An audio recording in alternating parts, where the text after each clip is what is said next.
많은 분들이 먹는 거에 대해서 기본적으로 생각을 많이 하시는데 그러다 보니까 유기농 주로 찾아 드시려고 하는 노력도 있고요. 그런데 그런 음식 외에도 주방 식기를 통해서도 유해 물질이 노출될 수 있다는 것들에 대해서 항상 염두하실 필요가 있겠습니다. 참고로 저 개인적인 얘기 좀 말씀드리면 제 어머니께서 폐암 환자십니다. 폐 환자셨고 수술하셨지만 계속 주기적으로 관찰해야 되고 굉장히 주의하고 계신데 근데 희한해요. 저희 어머님만 해도 담배를 핀 적이 없으시거든요. 근데 저희 어머니만의 문제인가라고 했더니 그게 아니에요. 공식 조사 결과에 따르면 우리나라 폐암 환자의 70%는 흡연자입니다. 남자는 흡연자예요. 근데 희한해 여성으로 가면 달라집니다. 폐암 환자의 약 90%가 비흡연자입니다. 저희 어머니처럼 비흡연자예요. 그럼 이게 해석이 안 되다 이유를 사람들이 이제 모르잖아요, 사실은. 그러니까 유전으로 설명이 안 되는 거예요. 또 우리나라 사람들 유독 또 저렇게 여성들은 담배도 안 피는데 왜 이렇게 폐암 잘 걸릴까? 그거에 대해서 원인을 찾기 시작하는 거죠. 그러니까 수많은 학계에서 원인을 찾아봤더니 그중에 하나로 꼽는 게 바로 주방 문화. 주방 문화 중에서 이제 첫 번째 먼저 가스레인지.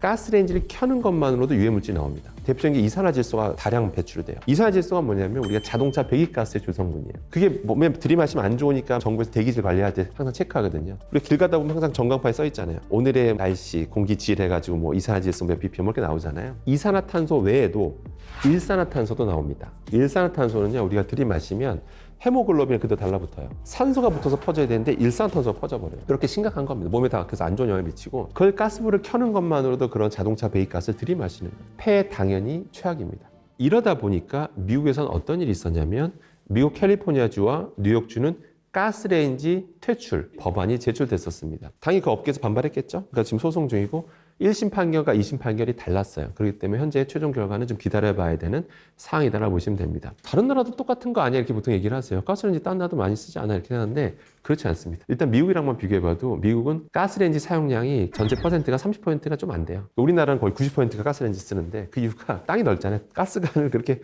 완벽하게 설치해주기 어렵다고 하더라고요. 전기는 다 연결돼 있잖아요. 그러니까 그냥 거기서 전기선 따다가 전기레인지 돌리는 게 더 편하다 보니까 전기에너지 렉스가 압도적으로 깁니다, 미국은. 다른 나라도 마찬가지예요. 그래서 근데 우리나라는 너무 도시 계획이 잘 돼 있어가지고 가스관 연결이 정말 잘 돼 있잖아요. 어디 시골 구석에 가도 가스불이 다 나오는 나라가 우리나라입니다. 대단한 나라인 건 맞지만 그런데 약간 그런 좀 유해성이 있다는 거 좀 염두에 두실 필요가 있고 가장 좋은 방법은 환기입니다. 그 레인지 후드라고 하죠. 후드 켜는 건 기본이고요. 근데 그것만으로는 충분하지 않습니다. 아무리 좋은 걸 켜도 100% 빨아들일 수가 없어요. 또 많이 착각하시는 게 옆에 창문 하나 살짝 열어요. 그거면 된다고 생각하는데 전혀 아니고요.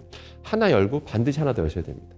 두 군데를 여셔야지만 공기순환이 잘 돼요. 저희가 실제 실험도 해봤습니다. 유해물질 농도가 얼마나 떨어지나 봤더니 확 떨어져요. 두 개만 여는 것만으로도 굉장히 효과가 있다는 거 꼭 기억하셔야 됩니다. 저는 전기레인지가 더 낫다고 판단하고 있습니다. 그러니까 전기레인지는 크게 하이라이트하고 인덕션이 있잖아요. 근데 두 개가 차라리 더 낫다. 여기서 전자파 나오지 않느냐 이제 얘기하고 있는데 전자파 위험한 거 맞죠. 그런데 전자파라고 하는 거 우리가 조절이 좀 가능해요. 좀 세기를 좀 조절해서 약하게 한다든지 서서히 데우는 거죠. 왜냐하면 전자파라고 하는 거는 거리에 따라서 확 줄어들어요. 너무 바싹하게 붙어서만 안 하고 좀 떨어져 있거나 가끔씩만 탄 같은 거는 가끔씩 왔다 갔다 하면 되는 거기 때문에 충분히 노출되는 양은 줄일 수가 있거든요. 전기레인지가 상대적으로 안전하다고 말씀드렸지 기본적으로 요리 자체의 문제점이 사라지는 건 아닙니다. 무슨 얘기냐면 가스레인지 가스불의 온도가 되게 높아요. 800도에서 1300도 사이인데 보통 1000도라고 부릅니다. 그 프라이팬 표면 온도 순식간에 200도 이상 가고요. 전기레인지조차도 인덕션, 하이라이트 둘 다 순식간에 표면 온도가 200도 이상 올라가 버려요. 그 상태에서 뭔가 끓이는 류의 요리는 괜찮아요. 끓인다는 게 물을 기반으로 하잖아요. 온도를 보면 100도에서 크게 안 벗어나요. 좀 올라가더라도. 그런데 그 상태에서 이제 기름을 두르고 우리가 지지고 볶고 튀기고 굽잖아요. 그런 요리 방법에 대해서는 기본적으로 위험성이 발생합니다. 그런 지지고 볶고 튀기고 굽는 요리 자체는 기본적으로 그 앞에 있는 요리하시는 분이 제일 안 좋아요. 일단 기본적으로 유증기가 어마어마하게 날아가거든요. 그게 들어 마시면 기관지를 못 걸러요. 폐로 직행하고요. 그다음에 각종 분해 생성물들이 엄청 많이 발생합니다. 그게 또 공기 중 막 날아가는데 대표적인 게 아크롤레인이라는 게 있어요. 그런 것들을 역시 다 들이마시는데 담배 연기에도 있는 게 똑같이 지지볶고 튀기는 과정에 날라오게 됩니다. 그럼 폐 건강이 엄청나게 안 좋아지겠죠. 그럼 이거 이렇게 말씀드리면 약간 오버하시는 거 아닌가 약간 이렇게 생각할 수 있는데 전혀 오버가 아닙니다. 과장이 아닙니다. 이유가 작년에 어떤 결과가 나왔냐면 우리나라 초, 중, 고등학교 급식 종사자분들 조사했는데 충격적인 결과가 나옵니다. 그렇게 연령대가 다양했음에도 불구하고 무려 약 32%가 폐 이상 소견을 받습니다. 그분들 하루 8시간씩 계속 그런 거에 노출되잖아요. 주방 조리흉이라고 하는 거에 노출되다 보니까 그렇게 폐가 서서히 망가져 갔던 거죠. 충격이 아닐 수가 없는데 마찬가지로 요리하시는 분들도 그 앞에서 그렇게 지지고 볶고 튀기고 굽는 걸 하시게 되면 그걸 다 들이마신다라고 보시면 돼요. 일단 폐에 치명적이고 그 외에도 영향을 많이 미칩니다. 게다가 그런 요리를 많이 먹게 되면 항상 그렇게 200도 이상 고온에 노출시켜서 하게 되면 역시 유해 화학물질이 많이 발생해요. 각종 지방산화물 생기는 건 말할 것도 없고 다음 방향족 탄화수소라고 해서 유해물질, 일군 발화물질도 막 생기게 되고 태운 건 더 안 좋고요, 사실은. 그런 것들도 수많은 또 유해 분해 생성물이 많이 생기다 보니까 그런 거 많이 먹으면 해롭다라는 건 이미 이미 검증이 끝났죠. 그래서 의학계에서 항상 얘기하잖아요. 건강하게 살기 위한 10개명 하면 항상 빠지지 않는 게 있잖아요. 튀김 요리 자제, 구운 고기 자제, 이런 얘기 막 나오잖아요. 먹지 말라는 게 아니잖아요. 좀 자제하라고 하잖아요. 그런 게 지속적으로 쌓이면 문제가 되니까 그런 권고사항이 나오는 거죠. 그래서 전기레인지든 가스레인지든 기본적으로는 두 가지 지키셔야 됩니다. 레인지 후드를 켜는 거 기본, 그다음에 반드시 두 군데를 여셔야 됩니다. 그리고 가급적이 지지고 볶고 튀기고 굽는 요리는 좀 자제하시는 게 좋고 팔팔 끓이는 그런 거 있잖아요. 그런 거, 국 같은 거, 탕, 이 정도가 제일 좋습니다. 순수 스테인리스 프라이팬이나 냄비 같은 경우에는 특별히 거기서 무연마제란 말이 있는 게 아니라면 연마제가 묻어있다고 보시면 돼요. 연마제가 뭐냐면 말 그대로 연마했다는 뜻이거든요. 부드럽게 하기 위해서. 산화 알루미늄도 쓰는데 탄화규소가 대세라고 보시면 되는데 일단 폐독성에 대해서 명확히 좀 밝혀졌는데 섭취 독성은 연구가 충분히 안 됐습니다. 그래서 당연히 불필요하게 먹으면 안 되겠죠. 식약처에서조차도 반드시 닦으라고 권고하고 있고요. 근데 이게 주방세제를 안 닦여요. 주방세제를 한번 해봐도 나중에 다시 타올에다가 식용유 묻혀가지고 닦으면 새까맣게 묻어나오거든요. 안 나올 때까지 충분히 닦아주셔야 되는데 그럼 어떻게 되냐면 콩기름을 닦고 주방세 닦고 콩기름 닦고 주방세 닦고 이거 안 나올 때까지 7번에서 10번 하셔야 될 겁니다. 약간 좀 번거롭긴 한데 처음엔 꼭 그렇게 하시길 당부드리겠습니다. 나중에 이제 조리하는 과정에서 조금씩 떨어져 나올 수가 있기 때문에 그런 탄화규소, 그런 미세 입자들을 먹는 건데 요새 독성의 유행이 뭐냐면 복합 독성을 연구하는 게 요새 추세거든요. 복합 독성이 뭐냐면 그 자체는 괜찮을 수 있어요. 근데 그것만 우리가 노출되는 거 아니잖아요. 다른 것도 같이 들어올 거란 말이야. 잔류 농약도 있을 수 있고 중금속도 있을 수 있고 이런 게 같이 있을 때 나타나는 그런 시너지 효과를 복합 독성이라고 하는데 그런 건 연구가 아예 된 적도 없어요. 그렇기 때문에 또 먹으라고 만든 거 아닌 경우에는 무조건 노출될 수 있는 가능성을 최소화하는 게 제일 좋습니다. 그러니까 식약처에서도 닦아서 반드시 사용하십시오 나와 있고 심지어 그 제품을 출시하는 그 회사들조차 겉면에 적어놔요. 주의사항에. 연마제를 제거하고 사용하십시오 적어놓는 이유가 그래서 그런 겁니다. 프라이팬이라고 하는 건 보통 두 가지 소재가 여전히 제일 많이 쓰입니다. 알루미늄 소재를 기반으로 하거나 아니면 스테인리스를 기반으로 하거나 하는 건데 알루미늄 기반으로 이제 코팅이 되어 있으면 시간 지나면 이제 코팅이 다 벗겨진 거 한번 좀 보셨을 거예요. 벗겨지게 되면 그대로 알루미늄 성분이 노출되잖아요. 그 상태에서 우리가 요리를 한단 말이에요. 그럼 염분이 높거나 산도가 높은 거에 노출되거나 또 고온에 노출되면 이 알루미늄 성분이 용출이 돼요. 과량의 알루미늄을 우리 먹게 되는 건데 젊으신 분들, 건강하신 분들은 걱정하실 필요가 없습니다. 왜냐하면 그게 좀 과량 들어와도요. 신장이 건강하시면 신장을 통해서 다 배설이 됩니다. 그런데 신장 기능이 영원히 건강할 수는 없잖아요. 좀 연세가 있으시거나 신장 기능 안 좋으신 분들 같은 경우 그것이 제대로 배설이 안 돼서 몸에 축적이 됩니다. 좀 축적돼 나가다가 자칫 뇌에 많이 쌓이게 되면 인지기능 저하 관련이 있다는 연구 결과가 굉장히 많습니다. 흠집이 좀 눈에 띄게 보이기 시작할 때 그럴 때는 교체하라고 좀 말씀드려요. 왜냐하면 이미 조직이 좀 끊어져 있는 것들이 발생하기 때문에 그 상태에서 요리하는 것이 좀 떨어져 나오는 게 좀 있거든요. 그게 많은 건 아닙니다만 그래도 좀 미리 선제적으로 교체하라고 말씀드립니다. 그다음에 스테인리스 기반으로 좀 말씀드려보겠습니다. 스테인리스라는 정의 자체가 철을 기반으로 니켈이나 크롬 같은 거를 섞어서 만든 합금이거든요. 근데 스테인리스에 대해서 사람들이 많이 오해를 하십니다. 스테인리스, 녹이 잘 안 쓴다는 뜻인데 그럼 영원히 안 쓴다고 생각을 하세요. 근데 다들 한 번쯤 보신 적 있으실 거예요. 저도 살면서 2번 있는데 이게 녹 쓴 거, 불구스름한 게 보여서 막 녹 쓴 거 본 적 있으실 텐데 녹이 잘 안 쓰는 건 맞는데 이것도 관리를 잘못하면 녹이 씁니다. 대표적으로 산도가 높거나 염분이 높은 음식이 오랫동안 접촉돼 있으면 부식될 가능성이 있어요. 그러니까 수명이 좀 짧아지는 건데 당장 스테인리스 소재가 노출됐다고 해서 위험한 건 아니에요. 그런데 자칫 관리 잘못해서 부식이 일어나게 되면 그때부터는 니켈이랑 크로뮴 같은 성분이 용출이 됩니다. 요리하는 과정에서 불필요한 니켈과 크로뮴 성분을 먹는 거죠. 다 중금속들이고요. 이런 것들은 우리 몸에 들어왔을 때 잘 안 빠져요. 축적될 경우에는 니켈은 인지기능 저하, 크로뮴 같은 경우에는 어떤 유전 독성 등이 있기 때문에 반드시 부식이 일어난 것들은 미련 없이 교체하시는 게 좋습니다. 순수 스테인리스 프라이팬도 많이 쓰시는데요. 참고로 저도 순수 스테인리스 프라이팬을 쓰는데 굉장히 불편해요. 왜 불편하냐면 잘 안 씻겨요. 그래서 굉장히 불편하긴 합니다. 그래도 이제 그걸 쓰는데 근데 역시 이것도 마찬가지로 관리를 잘못하면 세척을 제대로 안 해서 눈에 보이지 않을 정도 잔여물들이 그 홈 사이사이 껴있는 경우들이 있거든요. 제가 실험해보면 미사에 껴있는 경우들이 있어요. 이제 그런 것들이 자칫 산도 높거나 염분이 높은 것들은 부식을 유발할 수가 있다는 거죠. 순수 스테인리스 제품이라 하더라도 한 2년 정도 지나면 좀 눈여겨보라고 그래요. 불구스러운 기운이 보이면 역시 미련 없이 교체해서 쓰시라고 당부드리겠습니다. 강한 거 있잖아요. 금속류 있잖아요. 그런 걸로 박박 긁듯이 그렇게만 안 하면 벗겨지는 게 걱정된다면 주로 이제 세척하는 걸 때 좀 부드러운 소리라든지 부드러운 수세미로 하시는 게 제일 좋다라고 보시면 되겠습니다. 내솥은 대부분 알루미늄 기반에 코팅되어 있거나 스테인리스에 코팅되어 있을 수가 있는데 전기밥솥이가 열이 가이잖아요. 그 상태에서는 사실 그런 코팅 벗겨지는 게 거의 뭐 미미한 수준이더라고요. 저희가 실험해봐도 그건 그렇게 크게 걱정 안 하셔도 되는데 문제가 있어요. 여기서 자꾸 뭔가 자꾸 쌀을 씻거나 우리가 닦을 때 너무 또 철수세미 같은 걸 빡빡 문지는 과정에서 그런 코팅이 점점 잘 벗겨집니다. 잘 떨어져 나오고요. 그러다 보니까 자꾸 벗겨지게 되면 결국 금속이 더 그대로 노출될 가능성이 있잖아요. 그 상태에서 밥을 하게 되면 어떤 일이 벌어지냐면 알루미늄 기반이었다면 알루미늄 성분이 요리하는 과정에서 용출이 돼요. 그다음에 스테인리스 같은 경우도 그 자체도 코팅이 벗겨지게 되면 자칫 음식물들이 껴있거나 이런 상황에서 부식을 유발할 수가 있어서 니켈이나 크로뮴 같은 게 용출될 수가 있어서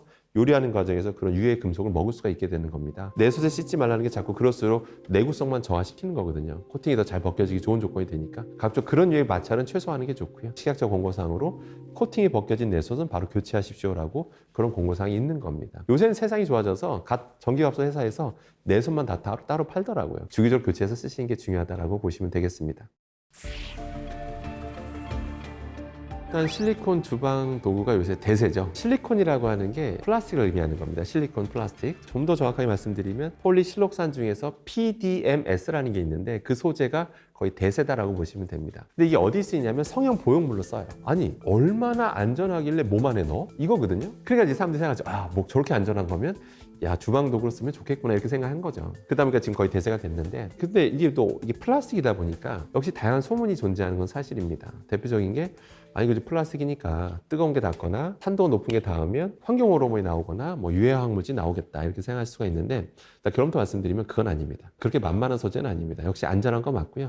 저도 의심이 많은 사람으로서 또 이게 직접 실험도 하고 해봤는데 평소 사용 조건에선 걱정 안 하셔도 됩니다. 다만 두 가지는 좀 조심하셔야 돼요. 첫 번째가 뭐냐면 바로 잔류세제입니다. 일반 플라스틱 소재보다 이런 실리콘 플라스틱 소재가 상대적으로 세제가 더 잘 달라붙어요. 화학적 특성이 그렇습니다. 좀 더 계말성제 좀 더 잘 달라붙어서 제대로 세척이 안 되면 이게 막 뿜어져 나와요. 제가 직접 실험한 겁니다. 뿜어져 나오기 때문에 보통 식기세척기에 들었다 나온 거를 그냥 막 쓰지 마시고 이왕이면 좀 다시 한번 흐르는 물에 충분히 좀 뽀드득한 느낌 날 때까지 헹궈 주시라고 좀 권해드립니다. 너무 심각하게 오염된 거 아니면 먹을 수 있는 세제로 닦아라. 베이킹소다 같은 걸로 좀 오염이 심하지 않을 때 그 정도로 충분하거든요. 그렇게 닦으라고 좀 권해드리고요. 두 번째 뭐냐면 조심하셔야 될 게 이건 좀 심각하게 보셔야 됩니다. 미세 플라스틱은 생각을 하셔야 됩니다. 사실 많은 분들이 오해하시는 게 미세 플라스틱은 아직 전 세계 어디도 아직 유해 화학물질로 지정을 안 했어요. 그러니까 정부에서 어떤 지침문 같은 거 못 들어보셨을 거예요. 그럼 미세 플라스틱의 연구가 지금 독성 연구가 많이 되고 있는데 주로 되고 있는 플라스틱들이 PP, PE, PS, PET 주로 이런 것들이 많이 연구가 되고 있고요. 이 실리콘 플라스틱은 사실 이렇게 대중에 많이 이렇게 보편화된 지가 그렇게 역사 길지가 않습니다. 이것도 먹을 일이 없다 생각했는지 연구가 많이 안 됐어요. 그럼 실리콘 미세 플라스틱 연구가 많이 안 됐으니까 많이 먹어도 되는 걸까요? 아니겠죠. 나중에 어떤 게 나올지는 아무도 예측할 수가 없어요. 이미 다른 미세 플라스틱 독성이 다 나오고 있는데 여기서라고 멀쩡하겠습니까? 나올 가능성이 크겠죠. 그러니까 일부러 노출될 가능성은 당연히 피해야 됩니다. 그럼 언제 미세 플라스틱이 발생하느냐? 저희가 실험을 해보면 제품 초기에는 걱정하실 게 하나도 없습니다. 그런데 이게 오랜 시간 사용하다 보면 또 이게 가혹한 조건에 자꾸 노출되잖아요. 뜨거운 불판 프라이팬에 자꾸 뭐 뒤집개라도 쓰고 막 이러다 보니까 시간이 지나면 조금씩 조직이 끊어지는 게 생겨요. 어쩔 수가 없습니다. 그래서 오래 쓰다 보면 좀 달아있는 거 보신 적 있으실 거예요. 그게 조금씩 떨어져 나간 거예요. 쉽게 얘기해서. 그런 일이 바로 발생하거든요. 이게 영구적인 제품이라고 생각하시면 안 됩니다. 시간 지나면 이게 조금씩 조직이 끊어지는 제품이라 보셔야 돼요. 그 상태에서 막 뭔가 뒤집거나 자꾸 사용하게 되면 이렇게 떨어져 나와요. 그게 바로 미세 플라스틱이라고 보시면 되는 겁니다. 이거는 좀 흠집이 눈에 띄게 보이면 바로 미련 없이 교체하셔라 이렇게 말씀드리고요. 그다음 중요한 게 프라이팬에 뜨거운 불판에서 이제 실리콘 뒤집개로 많이 쓰잖아요. 이제 여기서 뭐가 문제냐면 실리콘 제품들 보면 겉면에 뭐라고 적혀 있냐면 주의사항이 적혀 있어요. 내열 온도가 적혀 있어요. 내열 온도 220도, 240도만 이렇게 적혀 있어요. 그럼 많은 분들이 좀 오해를 하세요. 220도라 적혀 있으면 220도까지 괜찮은 거 아니야? 라고 생각을 하세요. 220도라는 온도는 마지노선이라는 뜻입니다. 220도 넘어가면 분해가 본격적으로 일어난다는 뜻이에요. 그 이하는 괜찮은 게 아니라 저희가 실험해봐도 그렇고 200도 전후만 돼도 이게 떨어져 나오는 게 있어요. 심지어 어떤 논문이 있냐면 160도만 넘어도 실리콘 플라스틱 성분이 음식으로 넘어갈 수 있다라고 하는 그런 이미 논문도 이미 있고요. 저희가 해봐도 그렇고 당장 겁먹을 필요는 없는 게 실리콘 이런 거를 우리가 프라이팬 탁 지지고 있는 건 아니란 말이에요. 순간순간 이게 하는 거잖아요. 초기에는 그렇게 걱정하실 필요는 없습니다. 그런데 시간 지나면 이게 조직이 약해진 상태에서 이렇게 쓰시게 되면 그 순간 프라이팬에 닿는 순간 뜨거운 음식에 닿는 순간 조금씩 떨어지는 게 많아져요. 그게 다 실리콘 미세 플라스틱이기 때문에 반드시 이거는 주기적으로 교체해서 사용하는 제품이다라는 거를 꼭 명심하셔야 되겠습니다. 종이 호일도 순수 종이가 아니고요. 당연히 이제 실리콘입니다. 순수 종이였다면 다 젖었겠죠. 당연히 뭔가 코팅하는데 가장 많이 코팅하는 소재가 실리콘 플라스틱을 이제 코팅한다라고 보시면 되겠습니다. 거기다 뭔가 음식을 올려놓고 그거는 전혀 문제될 게 없습니다. 감싼 용도로 쓰거나 아무 문제 없습니다. 거기다 무슨 산도 높은 거 닿거나 뭐 염분 높은 거 닿으면 또 환경호르몬 나오는 거 아닐까 생각하시는데 아닙니다. 그건 걱정 안 하셔도 됩니다. 근데 그게 아니라 이거 잘못된 사용 방법만 있을 뿐입니다. 바로 이게 뭐냐면 대표적으로 프라이팬에 올려놓고 종이호일을 깔아요, 바닥에. 그 다음에 생선을 올려놓거나 이제 고기 올려놓고 그 상태에서 이제 딱 덮는 거죠. 그러면 이제 뭐 미세먼지도 안 날아가고 냄새도 안 나고 하니까 그 나중에 설거지할 때 얼마나 편합니까? 그래서 그게 막 대표적인 대세가 됐었는데 절대 그러시면 안 됩니다. 그런 뜨거운 불판 위에 종이를 올려놓고 음식 지지고 볶고 하는 거는 절대 하시면 안 됩니다. 그러면 실제 미세 플라스틱이 다 떨어져 나갑니다. 제가 직접 실험으로 검증까지 했고요. 더 떨어져 나온다고 보시면 되고 과량의 미세 플라스틱을 먹는 거다라고 보시면 됩니다. 다만 이렇게 쓰는 건 하나의 꿀팁이 될 것 같긴 해요. 뭐냐면 프라이팬에다 막 뭐 고등어를 구우신다 치면 그 위에 덮개 정도로 쓰는 건 전 좋다라고 봐요. 덮개. 대신 음식에 닿으면 안 돼요.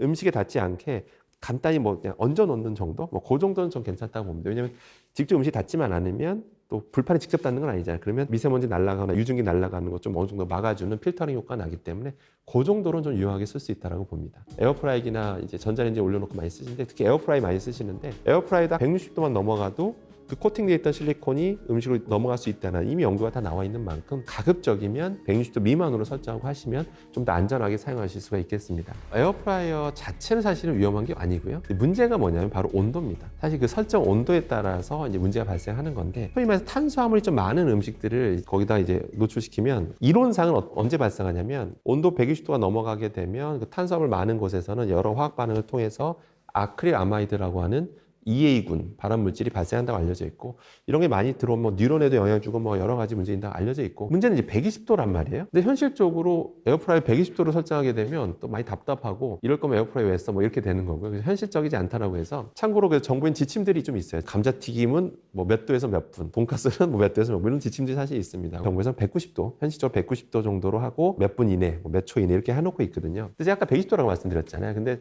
결론은 그래서 저도 현실적으로 한 150도 정도 사용하시는 150도 정도로 가급적이면 설정하시고 가급적이면 조리 시간 좀 짧게 하셔라라고 말씀드립니다. 그러면 아크릴아마이드 생성량이 현저하게 줄어들기 때문에 그럴 것만 주의해서 사용하신다면 안전한 기계다라고 보시면 되겠습니다. 제일 안전한 요리법은 지지고 볶고 튀고 굽는 거를 줄이는 거. 이러면 아크릴아마이드 걱정하실 필요가 없습니다. 일반적으로 우리가 끓이는 온도, 기본적으로 뜨거운 물을 기반으로 거기서 탕이든 뭐 국이든 뭐 데치는 용도로 쓰건 그 상태에서는 아크릴아마이드가 생성될 수가 없어요. 그렇기 때문에 기본적으로 그런 정갈한 음식들이 가장 안전한 거다라고 보시면 되고요. 그 명성 날리던 시절에 오키나와 장소 분들의 식습관 얼마나 많이 연구가 됐겠어요. 저도 관련된 자료나 영상을 보게 되면 되게 막 100세 이상 흔하게 사셨는데 별거 대단한 게 없어 다들 놀랬죠. 근데 자세히 보니까 먹는 음식들이 되게 정갈해요. 고기도 드셔야죠. 대신 삶아 드시고 주로 구워서 안 드시더라고요. 그 다음에 저 정갈한 거 나물 무치거나 정갈하게 되게 그거 기본적으로 좀 적게 이렇게 드시니까 유해물질 들어온 양이 확 줄어들죠. 그러니까 실제 건강하게 사셨잖아요, 사실은. 그렇기 때문에 기본적으로 그렇게 좀 튀기는 요리 자체를 저도 튀김을 먹습니다. 안 먹는 거 아니에요. 먹긴 먹지만